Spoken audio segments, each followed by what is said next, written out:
playing. I am not playing with these guys. I'm not playing with these guys. I got a full knife next to me. I got to sleep next to a knife. Basically, I got my knife next to me, sleeping with it. My brain told me to get it yesterday. And I'm telling you right now, because like these guys I brought to my house, they were like, it doesn't make any sense by like how they were behaving. So you know how like when you get an experience and you think it's good, but then it's not, because you find out the people that you're dealing with, aren't really that good. So this is like my situation here. So anyway, a couple of nights ago, no, 3 nights, I think I don't know how many days ago, but remember when I had left this video, my last video of me laying in the hotel, basically, I was tired as hell of those hotel people. I was laying my mask, I was scared a little bit and all that stuff because of the coronavirus, and I'm tired of hell of those people. But anyway, I'm back home, I'm happy to be back home, but this is some straight up bull. So when I get back home from the fumigation, it turns out everything was fine, right? Everything was fine. I thought it was kind of strange that the guy told me that they already did the spraying, but he didn't really do the spraying. So because the manager was supposed to do it, the manager, let's just say his name is Bobby was supposed to do the spraying, right?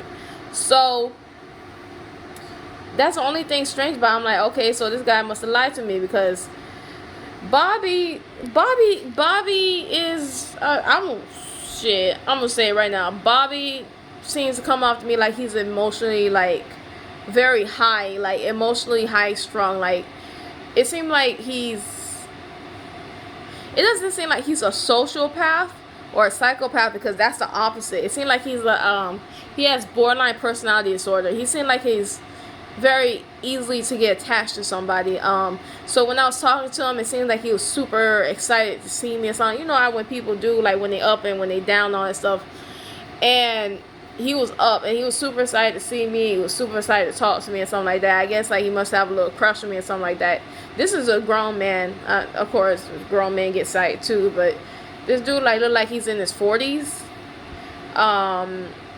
He has some white hair, and he's also a white man. He look like he's part native, part white, something like that.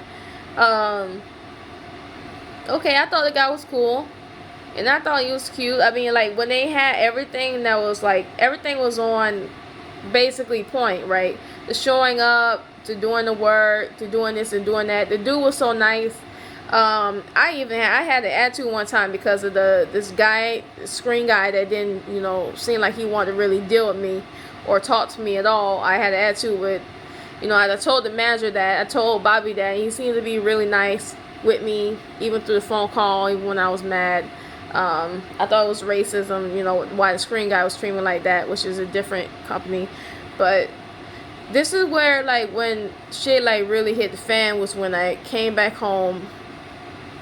And I went inside the house and I started watching TV. I started, basically putting my stuff up. I was like so drained and so exhausted because I didn't really sleep at the hotel that I went to sleep in the daytime.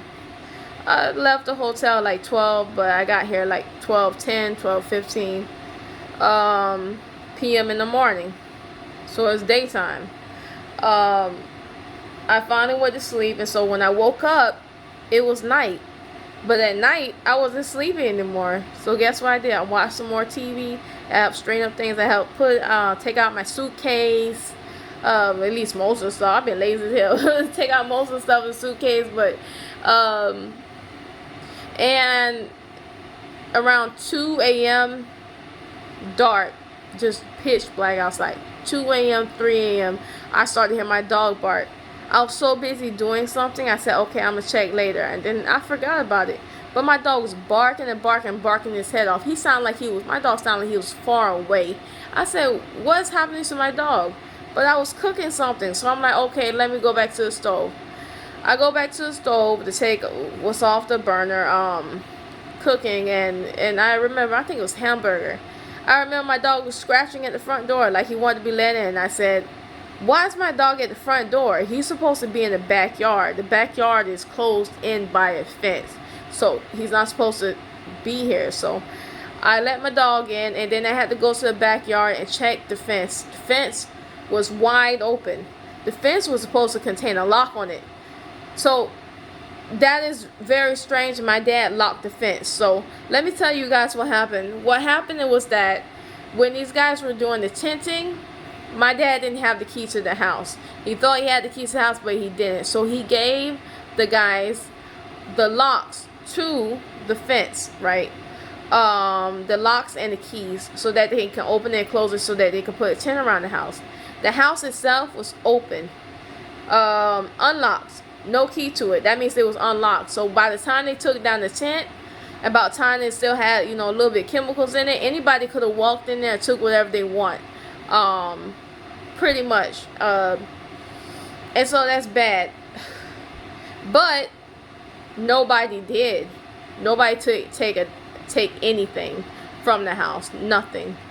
And that's great, because I live in a good neighborhood. So what makes it so suspicious is, who was that came to the inside of the yard the next night? Who did that?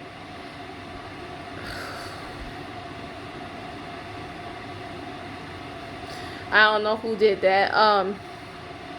What makes it so suspicious is that when I talked to the manager, the one I'm talking about, the one that's all touchy and feeling and he's super emotional, he actually, to a point where he started faking out rage over the phone.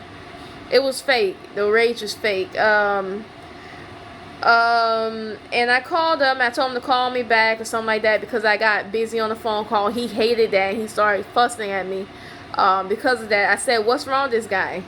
What's gotten into this guy?" Because before I couldn't even really get word in, because he cut me off and I cut him off and all that stuff. I don't know what's happening.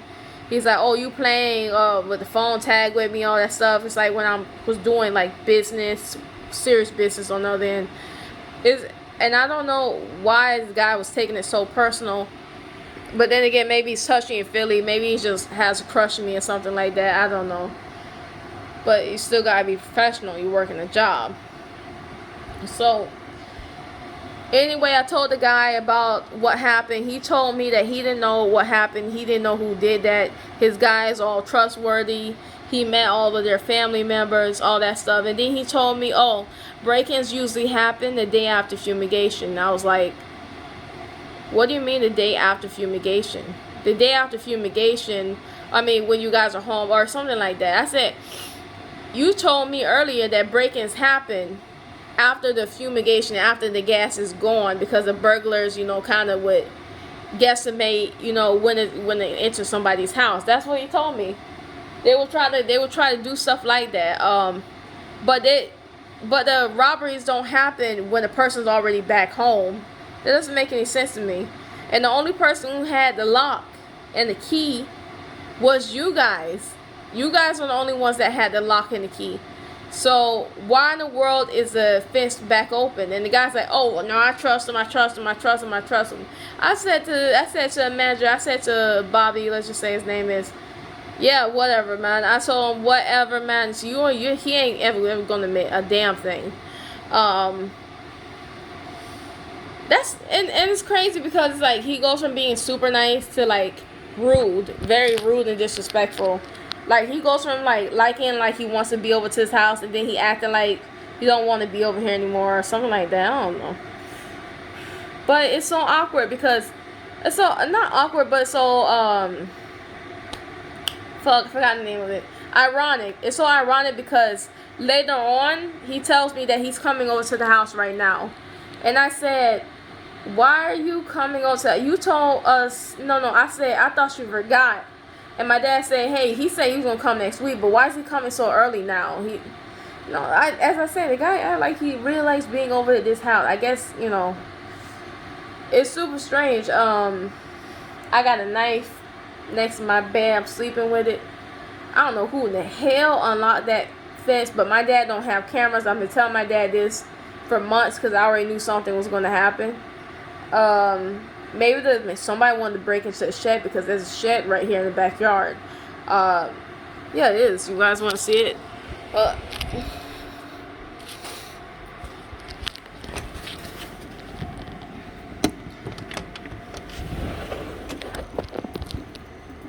There we go. You see it? Shed right here in the backyard. And it's like, you know, somebody into the shed. Maybe it was the manager, maybe it was a supervisor guy. I don't know who the hell. Maybe it was both of them combined. Cause how could he get the lock and key from somebody else? Maybe they put it up somewhere in a specific place, you know, and then the manager got it. I don't know what the hell happened. Maybe the manager is trying to stand outside my door. Maybe he's trying to look through a crack in my door, a crack in my what is it called? Shade, something like that. Look at me, but my dog called him, and whoever my dog ran off, that's who it was. I don't know who it was because I was too busy doing something. I wish the guy could see what was going on, but dog was like acting like he was dying. So not that dying, but like, you know, when you bark a lot. But you know, it's creepy. I don't know. I'm just sleeping with a knife next to my bed because I'm tired of these guys. For real. Tired, everybody. The moral of the story is learn how to ask people out. I'm just playing. I don't know.